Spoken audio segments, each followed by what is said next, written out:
Your business idea needs a website? So go to Wix.com. What are you waiting for? Today's the day. If I was you, I'd wanna be me. Wish I found some better sounds no one's ever heard. I wish I didn't have to rhyme every time I sing. Me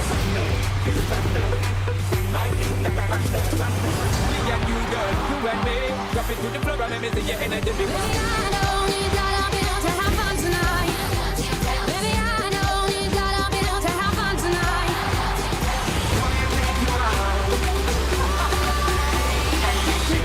So no time for the normal blabbering intro because I just took a laxative and I want to get through this video without having to go poop. So today, the Superstar X Factors have been leaked. The good guys over at Madden School, once again, 2 straight videos because the good guys at Madden School have the balls to post leaked information. So today, they have released all the Superstar X Factors in Madden 21 and all of the Superstar abilities in Madden 21. The new ones, the old ones, we get to see what players have which X Factors. Just to go over it really quickly today, give my scientific analysis. I need a lab coat. We might be getting a lab coat soon. Really quick, make sure to subscribe to the channel if you are new, because if and only if we do hit 600k subscribers by the launch of Madden 21, we're going to be giving away a total of 10 copies of Madden 21 to the viewers, to the subscribers. 5 on Xbox One, 5 on PlayStation 4. If and only if we do hit 600k by the launch of Madden 21, so make sure to take that millisecond that it does take to click that subscription button if you haven't. With that said, science! So once again, shout out to Madden School for being the good men. Now I do want to say there's so many superstar abilities and X Factors in this game that I'm really only going to read them and go over the new ones because it would take 5 hours. And this laxative is not going to stay in my system without making me poop for 5 hours. So we're only going to go over the new ones and talk about those. Now first of all, going to go over the Superstar X Factors for Madden 21 quarterbacks. Now Pro Reads was in the game last year. Players who have the ability this year, Tom Brady and Drew Brees. Now Bazooka, we all know what Bazooka is, throw the ball 1,000,000 yards. Crazy enough, Patrick Mahomes is the only player to have Bazooka, but yet he doesn't have the highest quarterback design runs, better responsiveness, and Lamar Jackson, he has this one. Now tight end, I think is new. Passers with this ability improve the catching prowess of all tight ends who are open on pass plays. Lamar Jackson has that. Reason being, he throws the tight ends like 95% of the time. Lofting deadeye passers with this ability have perfect accuracy on all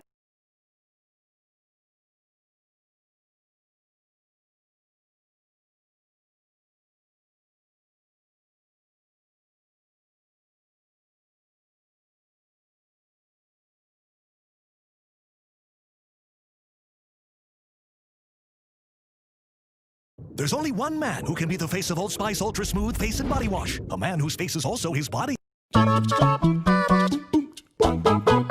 It may have been over 5 years since the US version of The Office came to a close, or 7 years if you'd rather ignore the final 2 seasons, and yet the show remains massively popular. Everyone watching this video has probably seen the entire thing at least twice before, and just hearing the opening theme will probably have you jonesing for yet another fix. There are enough great episodes to ensure that it doesn't grow stale, and spending time with these characters is simply a joy. It's just a lovely comfort blanket. Rewatching the show does offer other advantages too though. It's not just great to see Jim and Pam fall in love all over again, laugh at Michael's behaviour, cry at his exit, and enjoy the multitude of pranks, but the show is packed full of small yet brilliant details that you're likely to miss the first time round. Or the second, third, and fourth for that matter. Because of that, there's always a reason to come again.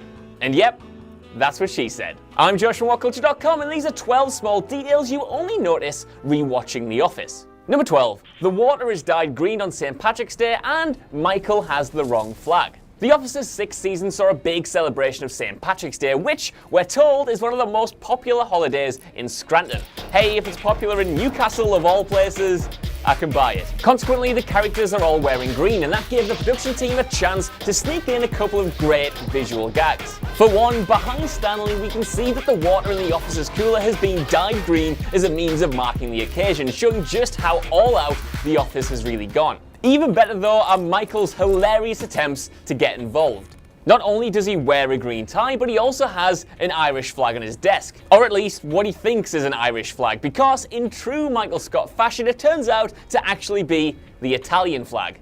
In fairness, they are kinda similar, sort of. Number 11, the plasma TV and the garage sale. Dinner party is among the greatest Office episodes ever made, with Pam, Jim, Andy, and Angela all going to Michael's and Jan's for dinner. While there, they're given a tour of the condo, including the few personal touches Michael has been able to apply. his prized possession is his tiny plasma TV, which he bought for a cheap $200 and which Jan later breaks in the episode. Later in the series though, after Jan and Michael have broken up, it's shown that Michael kept the broken TV on the wall and simply placed a bigger working TV underneath it. Eventually though, he does come to get rid of it in season 7's garage sale. Not that he throws it out of course, but that he actually attempts to sell the broken plasma TV. At the same garage sale, we can also see the clown painting that Jim and Pam couldn't get off the wall of their house. They clearly finally managed it here and put that up for sale too. Number 10. Bob Vance's fridge cake.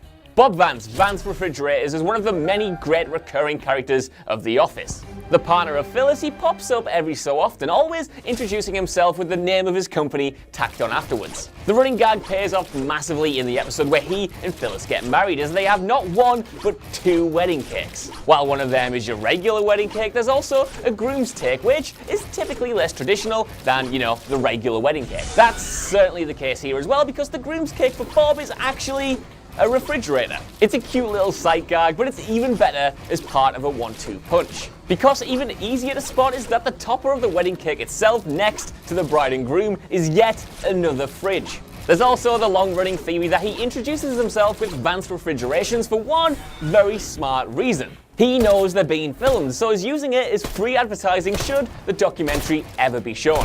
He's a goddamn genius. Number 9. Trash tiramisu. In the Surplus episode, Jim and Pam are having an argument after he takes Oscar's side in an office debate. After going out to lunch with Michael and Oscar, Jim returns with a piece of tiramisu as a peace offering, which Pam promptly rejects and chucks in the bin. Later though, we see Michael in his office on the phone to David Wallace, eating and choking on his own piece of tiramisu. A piece that is looking a little messy for sure, but come on, it can be a messy dessert. But he then goes on to give a big speech about how the office is wasteful, referencing that people throw out perfectly good tiramisu just because it has a tiny little hair on it. It's only on a rewatch that you put the dots together and realize that Michael, who wasn't holding any tiramisu when he came back to the office with Jim, took it out of the trash and ate it. Number 8. Jim gets reimbursed for dressing as Dwight. Jim playing pranks on Dwight is one of the Office's most reliable wells to return to gags for, and one of the many greats came in Season 3, Episode 20, Product Recall, where Jim decides to dress as his rival and spend the day imitating him. To camera, Jim reveals how much the prank cost to put together, $4 for the glasses and then $7 for the rest of the ensemble.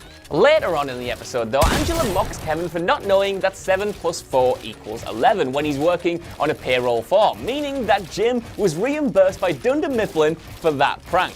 Which makes sense because after all, identity theft is not a joke, Jim. Number 7. Great Scott salad dressing. Michael Scott is a man of particular taste, so of course, a sneaky little prop on his desk when he's eating a salad reveals that he has his own salad dressing, which he's named Great Scott and even given a label including his face, which is designed to mimic Newman's own salad dressing range. It's a superb visual gag in its own right, but it's made even better by a deleted scene in which Michael expands upon the dressing by saying,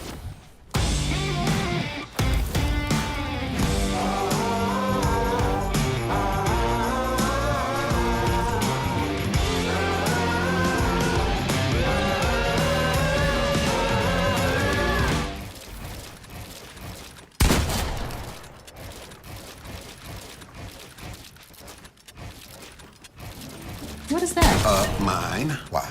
It's just that it's... Lavender? Yes, it is. It's for men. But I like the smell of it.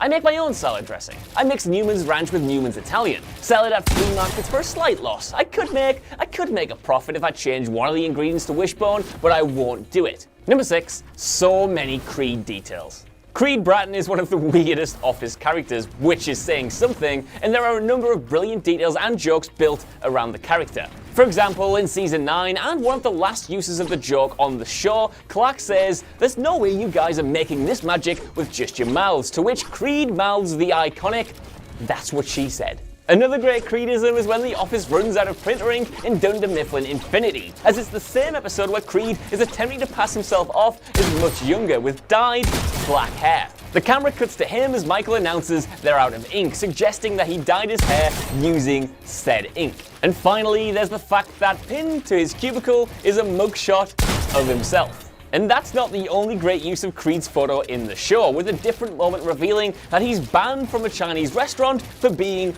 a thief. Seriously, I think Creed might be my idol. Number 5, the aquarium screensavers after Michael falls in the pond, and the whiteboard messages. Koi Pond, the 6th episode of Season 8, is built around the fact that Michael falls into the pond itself outside of Dunder Mifflin, becoming the subject of a number of jokes afterwards. I mean, can you blame anyone? Look at this. While a lot of the gags are the point of the episode, the writers also ensured to sneak in a few that aren't so obvious on first watch, and the best of them is the screensavers. As seen when they're in the meeting room, a number of computers have changed their desktop screensavers to aquariums or general underwater settings to further mock their boss. In that same scene, Michael is making a list on the whiteboard of things people don't want to be mocked for, including the Koi Pond. Number 4, Stanley's resolution.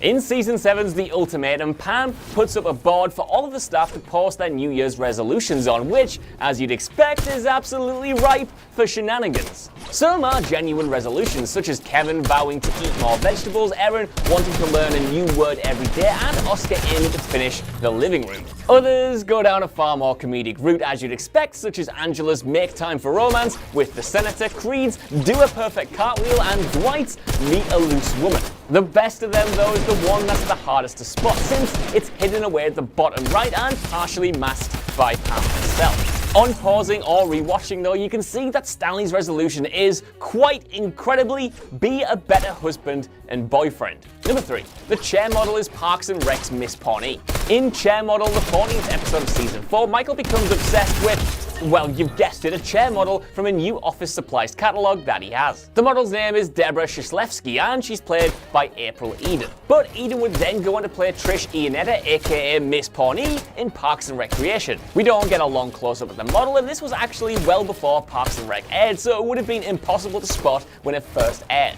Parks and Rec was initially conceived as a potential spin-off to The Office, and while they don't quite share the same universe, it might actually be plausible for Miss Pawnee to have been a chair model at one point under a pseudonym, of course. Either way, with the benefit of hindsight, it becomes a great, if unplanned, joke. Number 2, Jim Halpert, Assistant Regional Manager. The confusion over the difference between Assistant Regional Manager and Assistant to the Regional Manager provides mileage for a great number of gags over the course of the show's 9 seasons. And one of the best and sneakiest comes at the very start of Season 3. At this point, Jim has transferred from Scranton to Stamford and received a promotion in the process. We're not told exactly what this promotion is, but at the end of Diwali, all is revealed. Jim passes out at his desk, and the camera briefly pans down to show the nameplate, which reads, Jim Halpert, Assistant Regional Manager. When he eventually transfers back to Scranton, he keeps the position for a while as well, and the nameplate can still be seen on his desk. Number 1, Dwight's organization chart. Similar to the resolutions board, but much weirder and much better in my opinion, is Dwight's organizational chart that he makes for the Scranton branch of Dunder Mifflin, with various nuggets of information that he's collected about all of the staff. There's a lot to unpack, and the thing as a whole warrants a closer look, but let's just run through a few of the highlights. The quote marks around Creed Bratton, the question of whether Toby is a Jew, the black power symbols next to the black staff members, the fact that he tracks the women's menstruation cycles and then crosses them out when they've hit the menopause, and the lines connecting them all, showing various different power relationships. The icing on the cake of all of this, though, is that at the bottom it reads, do not duplicate or transmit intellectual property of Dwight K. Schrute for 1,000 years. It's a work of art. So that's our list. I know what you guys think down in the comments below. Did you notice these details in your first time round, or did it take about 5 attempts like me to see any of them? Either way, while you're down there, can you give us a like, share, subscribe, and head over to whatculture.com for more lists of news like this every single day. Even if you don't though, I've been Josh, you've been watching What Culture, and I'll see you soon. Bye.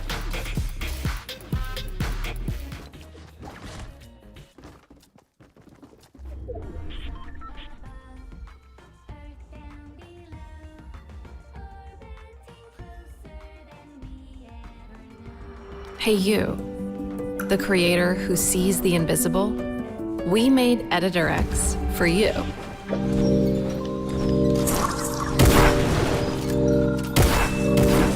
When it comes to mockumentaries, the folks at Dunder Mifflin will always hold a special place in our hearts. The Dundies! How can I explain it? A word you I created. A copy that you all made it.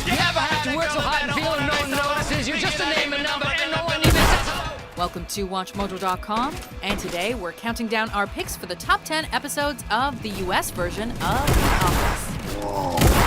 Higher than numbers go. Ceiling above the counter. Right, down, right. For this list, we're taking a look at the funniest, most touching, and most iconic episodes of this acclaimed American comedy series. Number 10, Goodbye, Michael. They say on your deathbed, you never wish you spent more time at the office. I will. Gotta be a lot better than a deathbed. It's a bold move for a television show to send off its main character, and it rarely leaves us in a tearful mess. Yet this Paul Feig-directed, Emmy-nominated farewell episode had us all laughing and crying simultaneously. I can tell you what a great boss you turned me out to be. Unable to break the hard news to all of his employees that he's moving to Colorado to be with his girlfriend Holly, Michael opts to present each with parting gifts and individualized goodbyes. Pam, nearly missing her boss's last day, catches up with him at the airport. The scene becomes far too real after Michael unlikes himself and gives one of his closest co-workers one final embrace. The series could have ended here, and we would have been happy. Number 9, Gossip. Did you hear the Stanley's I did. That's not illegal. What happens outside the workplace should stay outside the workplace. Jealousy gets the better of Michael when he's left out of the office's hottest gossip. You're not getting married, it's just talk. Did everybody know about this with me? There's nothing to know, it's just gossip. To combat this, the Dunder Mifflin branch manager decides to spread a rumor he's heard from the summer interns about Stanley having an affair, but only because he doesn't believe it. Stanley is having a midlife crisis. Stanley is way past the middle of his life, especially considering his height to weight ratio. When he finds out it's true,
Hello?